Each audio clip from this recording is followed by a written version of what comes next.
আসসালামু আলাইকুম সুপ্রিয় শিক্ষার্থী বন্ধুরা, এডুকেশন ফেভারের নতুন একটি ক্লাসে তোমাদেরকে স্বাগতম। আজকের ক্লাসে আমরা দেখব অর্ধবার্ষিক পরীক্ষা 2025 অষ্টম শ্রেণীর বাংলাদেশ ও বিশ্ব পরিচয়ের একটি প্রশ্ন নিয়ে। তো তোমাদের যাদের স্কুলে এখনও বাংলাদেশ ও বিশ্ব পরিচয় পরীক্ষা অনুষ্ঠিত হয়নি তারা বাসায় এই প্রশ্নটি একবার দেখবে। তো চলো কথা না বাড়িয়ে আমরা প্রশ্নটি দেখি। এখানে দেখো, অর্ধবার্ষিক পরীক্ষা 2025 শ্রেণী অষ্টম, বিষয় বাংলাদেশ ও বিশ্ব পরিচয়, সৃজনশীল। তো এখানে দেখো, ক বিভাগ হতে যে কোনো 5টি এবং খ বিভাগ থেকে যে কোনো 10টি প্রশ্নের উত্তর দাও। ক বিভাগ রয়েছে সৃজনশীল।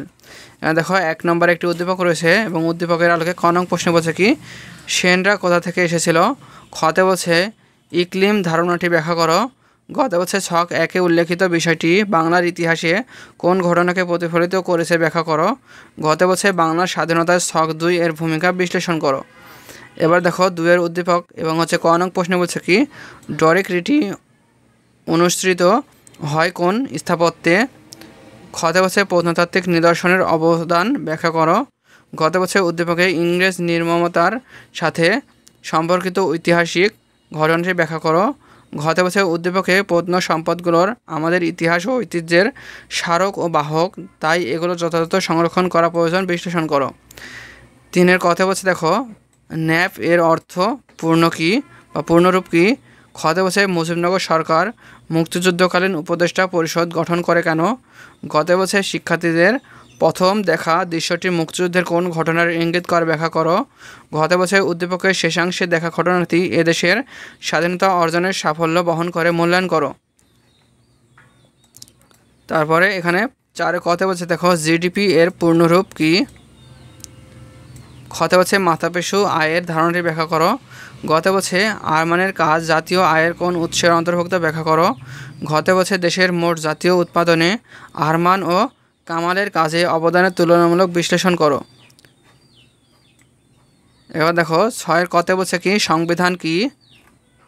খতে বলছে স্থানীয় সরকার কেন প্রয়োজন। গতে বলছে সানির বাবা সরকারের যে বিভাগের সদস্য তার নাম উল্লেখপূর্বক গঠন ব্যাখ্যা করো।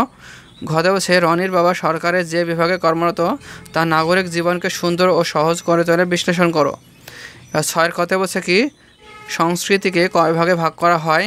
খতে বলছে কীভাবে সাংস্কৃতিক বা সামাজিক পরিবর্তন ও সমন্বিতভাবে সমাজের উন্নয়ন ঘটায়। গতে বলছে ফাহমিদ বর্ণিত সাংস্কৃতিক ব্যাপ্তি সম্পর্কে আলোচনা করো।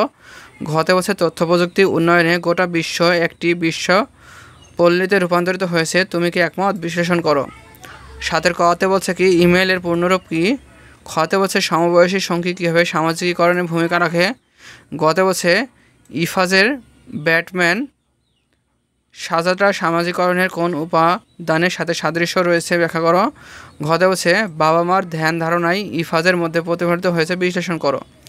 8-এর কতে বলছে টুইটার কি। খতে বলছে সামাজিকরণ একটি চলমান প্রক্রিয়া ব্যাখ্যা করো। গতে বলছে সুমনের সামাজিকীকরণের ক্ষেত্রে তার বন্ধুদের প্রভাব ব্যাখ্যা করো। ঘতে বলছে সুমনের বাবা মায়ের আচরণের পরিবর্তন পারে তার সুষ্ঠু সামাজিকরণের বিকাশ ঘটাতে, তোমার মতামত দাও। এবার দেখো, খ বিভাগ সংক্ষিপ্ত উত্তর প্রশ্ন। তো এখান থেকে তোমরা যে কোনো 10টি উত্তর করবে, এখানে পাবে 20 মার্ক। 1 নম্বরে কি বলছে, উপনিবেশকরণ বলতে কী বোঝো।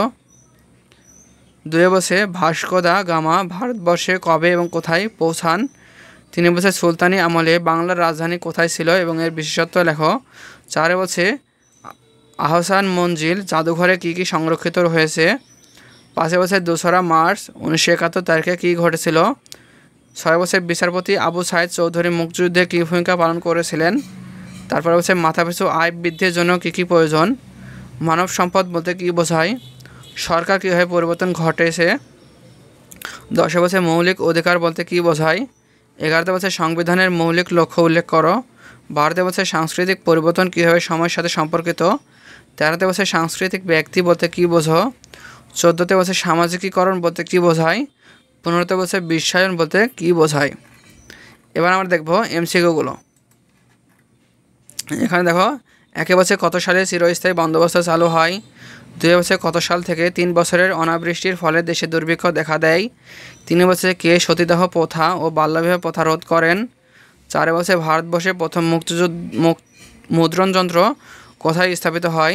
5 বছর ব্রিটিশ বিরোধী আন্দোলনের ভিত্তি। 6 বছর লাহোর প্রস্তাব উত্থাপন করেন কে।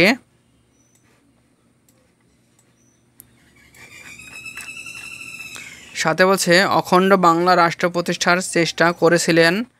8 বলছে ডরিক রীতিতে তৈরি দালান কোন ধরনের শিল্প? পুরনো স্থাপত্যকর্ম। রোজ গার্ডেন কোথায়? 10 বলছে লোকশিল্প জাদুঘরে কয়টি কক্ষ আছে? সুলতানি আমলে বাংলার রাজধানী কোথায় ছিল? পানাম নগরের কোন বাড়িতে লোকশিল্প জাদুঘর স্থাপিত হয়েছে?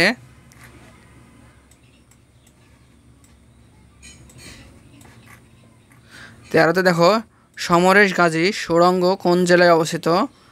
প্রাচীনকালে সোনারগাঁও ছিল। জাদুঘরে কোন শ্রেণীর মানুষের জীবনযাত্রার পরিচয় পাওয়া যায়? 16তে বলছে অপারেশন সার্চলাইট সংগঠিত হয়েছিল কত তারিখে? বাংলাদেশের মুক্তিযুদ্ধের প্রাথমিক প্রস্তুতি কেমন ছিল? মুজিবনগর সরকারের প্রধানমন্ত্রী কে ছিলেন? 10 নম্বর সেক্টরের অধীনে কে ছিল? 20 বছরের মুক্তিযুদ্ধের সময় বাংলাদেশের জনসংখ্যা কত ছিল?